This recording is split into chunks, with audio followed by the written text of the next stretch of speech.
on se retrouve pour la deuxième partie de ma vidéo sur les concerts.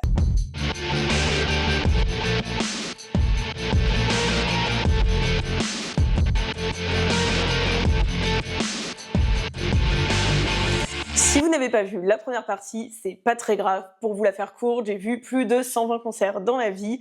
Et ce que je fais dans ces vidéos, c'est de retracer année par année le parcours de tous les concerts que j'ai fait, enfin tous les concerts dont j'ai des archives. Ça remonte beaucoup de souvenirs aux gens qui, comme moi, aiment énormément la musique. Et en plus, vous allez voir, j'ai vu de tous les styles. Dans la première partie, je pense que j'ai résumé le gros des concerts. J'avais pas du tout pensé au départ à en faire une deuxième. Mais finalement, j'ai retrouvé quelques archives. J'ai mon ordinateur juste ici, je vais regarder les archives une à une et en même temps, je vous mettrai les images et la musique bien entendu. Allez, on commence en 2010 avec Pony Run Run, un groupe qui était super à la mode à l'époque au Solidays. Je crois que c'est d'ailleurs mon premier festival, en tout cas mon premier très gros festival. J'avais peut-être fait le festival de Marne avant et c'était vraiment génial. Il faisait ultra chaud pendant ce concert et j'ai toujours le souvenir où on se faisait arroser à la lance à incendie par la sécurité civile. Ensuite, on passe directement sans transition en 2012 et là, j'ai plus d'archives que ce que je pensais. J'ai retrouvé des images des 20 ans de solidarité SIDA. C'était en plein Paris, un concept avec des chars un peu comme la Gay Pride ou la Techno Parade. Comme concert, je sais plus ce que j'ai vu à part C2C et Dob D.O.D.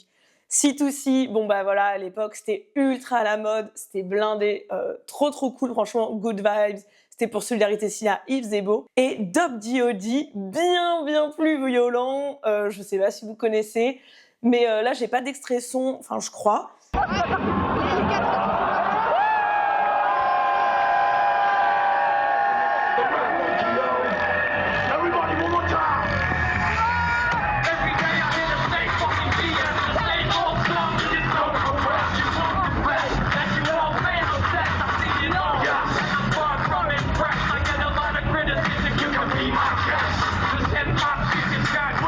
En 2012, encore et toujours, Solidays avec Danakil.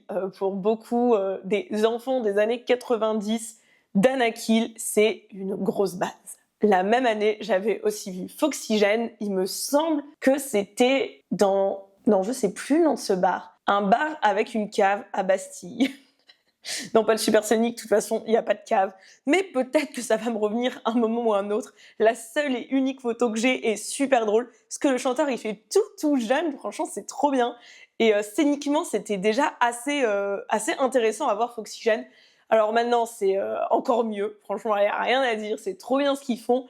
Mais voilà, c'était le premier concert de ce groupe qui se lançait tout juste. D'ailleurs, petit aparté, en parlant de Foxygène, moi ça m'y fait penser parce que c'est les mêmes années, plus ou moins le même style. J'ai un petit t-shirt Cage Elephant que j'ai eu à un concert. J'aime bien quand j'ai fait la première partie, j'avais Rock en scène 2009 et là j'ai Cage Elephant, je ne sais pas pour quel album d'ailleurs, ça doit être écrit. Toujours pour les festivals et l'année 2012, j'ai retrouvé une seule photo d'Hubert Félix Thiéphane au Montreux Festival, celui où il y avait Lou Reed, ça je vous en ai parlé dans la partie 1. Passons en 2013, et là en 2013 j'ai retrouvé quelques photos des Solidays. Je vais vous dire, les photos je les ai retrouvées sur mon ancien Blackberry. J'avais sauvegardé ça et vu que je suis une grande maniaque de l'organisation, j'avais mis ça sur un drive dans un dossier 2013 et il y avait un dossier Solidays. Donc j'ai retrouvé les photos de Bigaranx, j'ai retrouvé les photos là d'un pogo sur je ne sais pas quel concert. Qu'est-ce que j'ai d'autre ?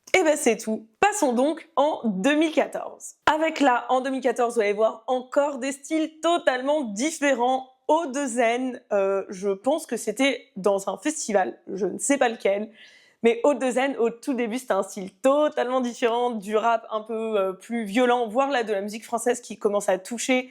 Ils changent pas mal de style dans leurs albums, et à l'époque, c'était un peu rap fun, old school, à la hippocampe fou, et voilà, très cool. J'avais pas de souvenir de ce concert, mais je suis très contente de savoir que je les ai vus. Et j'avoue qu'en revoyant les photos, maintenant, je m'en souviens vaguement. La même année, Richie Hotwin, ça c'était quand j'allais voir un peu d'électro, je pense que c'est à la Peacock Society 2014. Je sais pas si vous vous souvenez, il y a des affiches dans tout Paris avec marqué bouillant. J'y étais allée, alors ça va vous faire rire je pense, avec mes parents et un ami à moi que j'ai déjà cité dans les vidéos, Paul, avec qui je voyais beaucoup de concerts à l'époque. Mes parents avaient fait la première partie de soirée et c'était trop drôle parce qu'il y avait plein de jeunes à la Peacock, il me semble que c'était leur première année. Il y avait plein de gens qui arrêtaient mes parents qui disaient « Oh, vous êtes vieux et vous allez à la Peacock Society !» Et ils étaient super vexés, mais bon, ils étaient vieux hein, donc ils n'ont pas fait toute la nuit.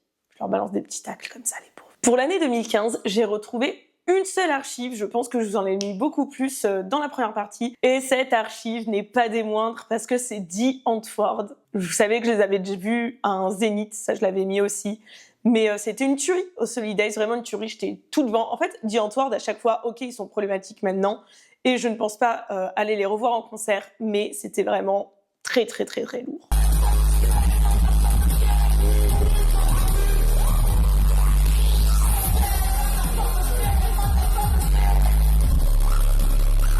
Pour 2016, ma seule archive est cette story de Vladimir Cauchemar.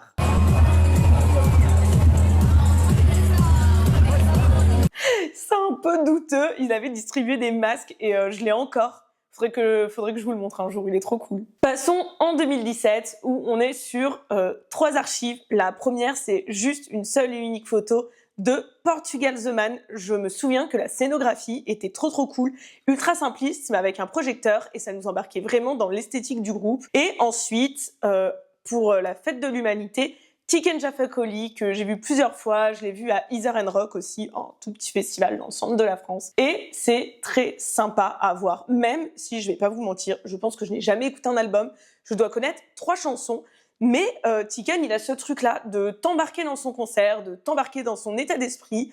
Je trouve que ça marche. Carrément, pour la dernière partie des archives de 2007, c'est un dossier. C'est un dossier de photographie que j'ai pris à l'appareil photo argentique, un tout petit appareil photo compact là, ultra pratique, au festival El Clandestino. Ce festival, j'en avais déjà parlé en partie 1, abominable, hein, sur l'aéroport de Guéret, aucun point d'eau simple à atteindre, aucun point pour se protéger du soleil, des douches dans un état catastrophique, des toilettes, je ne vous en parle même pas, une chaleur à crever, rien pour charger les téléphones, j'avais une batterie solaire, elle arrivait même plus à recharger mon tel tellement il faisait chaud. Ce festival, il y a des souvenirs sympas, hein, mais à un moment, ils avaient carrément eu l'interdiction de faire le festival pendant le festival, donc le système de paiement, les TPE ne marchait plus. Il y avait tellement de queues à l'entrée, c'était impossible, c'était limite un mini Woodstock, ça n'arrivait plus à régulariser, ils faisaient rentrer les gens gratuits.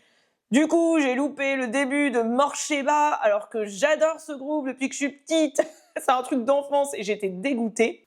Voilà, je crois que c'est tout pour ce festival mi-sympa, mi-catastrophe. Passons en 2018 avec 2 archives, un Olympia avec Jack White. Jack White interdit les téléphones pendant ses concerts, ce que je trouve aussi très bien. Même pour les aficionados des réseaux sociaux, ça fait une vraie coupure. Je crois que le stand s'appelle Weros. Non, je sais plus. En fait, c'est un truc dans lequel une petite pochette, vous mettez votre téléphone et après il est bloqué. Donc j'avais pris juste la devanture de l'Olympia. Et pour le second concert, c'est Chinese Man Record.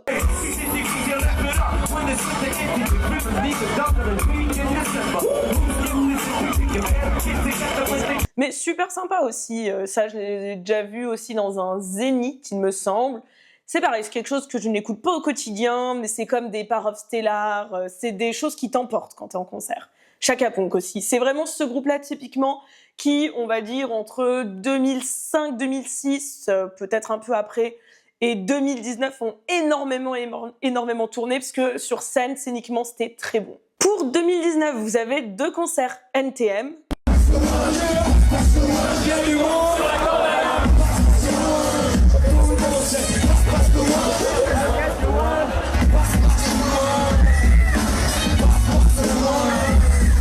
Voilà, je balance ça comme ça, hein. NTM, au Solidays encore. En fait, au Solidays, il faut savoir que je faisais beaucoup de stories, alors que parfois, j'en fais pas beaucoup pendant certains concerts. Je sais pas, peut-être que Solidays, c'était un peu un truc de hype, de m'as-tu vu. Donc, je bombardais de stories et vous le voyez parcelles après aussi au Solidays.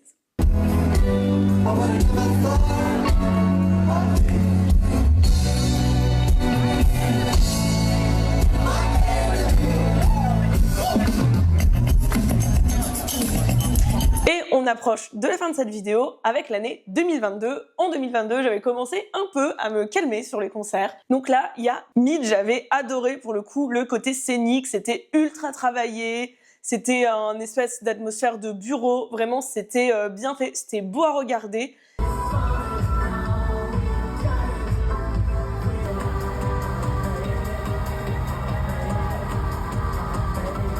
C'était le premier concert auquel j'allais avec mon copain et il avait jamais vraiment vu de concert et je trouve que c'est une bonne chose de l'amener à ce concert parce que ça montrait vraiment qu'il y a des très belles scénographies, même si c'est pas un Stade de France, un Zénith ou le dernier concert à la mode. Il y a beaucoup de groupes, beaucoup de DJ qui font des très belles choses. Puis ensuite, le festival Wheel of Green, où je me souviens, j'y suis allée sur un coup de tête, j'avais pas pris des billets pour les festivals cet été-là, et au dernier moment, je m'étais dit, allez go, Wheel of Green sur un pétage de plomb, j'y suis allée avec mon copain Eleana. Vous voyez ma petite tête sur la photo, c'est très très mignon. Et je vous balance une vidéo, la seule vidéo que j'ai du Wheel of Green, alors que c'est quelque chose que je ne vais pas voir habituellement, Lorenzo.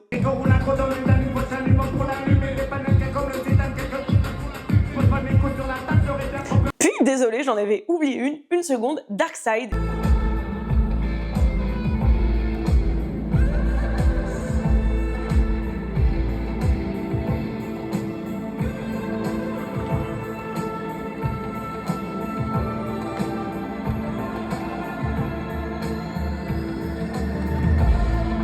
Et ça, Darkside, je l'ai vu, il me semble, samedi au Wheel of Green. Et ironie du sort, je suis retournée le voir le mardi à l'Olympia.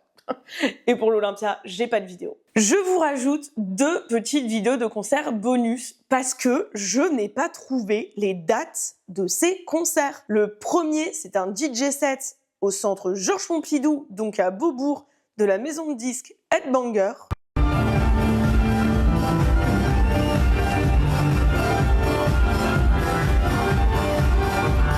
Je sais pas pourquoi, j'ai tapé des mots-clés. Je n'ai jamais retrouvé ce concert sur Internet.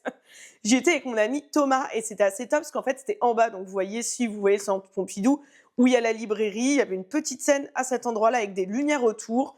On pouvait un peu tourner autour de la scène, aller voir à différents endroits, vraiment bien intégré dans Beaubourg. Mais je n'ai pas de date, rien, je sais pas pourquoi. Et la deuxième, c'est une vidéo à la GoPro. Donc là, on va pas dire un concert à proprement parler, mais d'une teuf à Aubervilliers, je crois, dans un hangar désaffecté. Peut-être pas Aubervilliers, mais en tout cas en grande banlieue, Pantin, peut-être, je sais plus.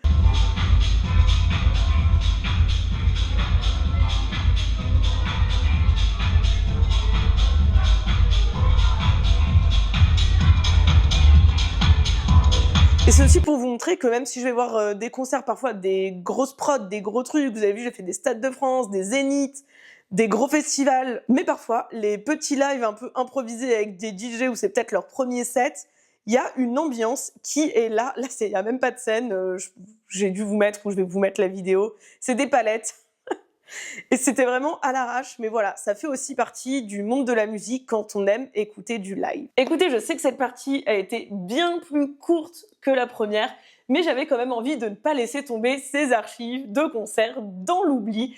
J'espère que ça vous a tout de même plu. Si vous n'avez pas vu la première partie, allez voir, vous allez voir, c'est beaucoup plus détaillé, il y a beaucoup plus de live et elle dure beaucoup plus longtemps.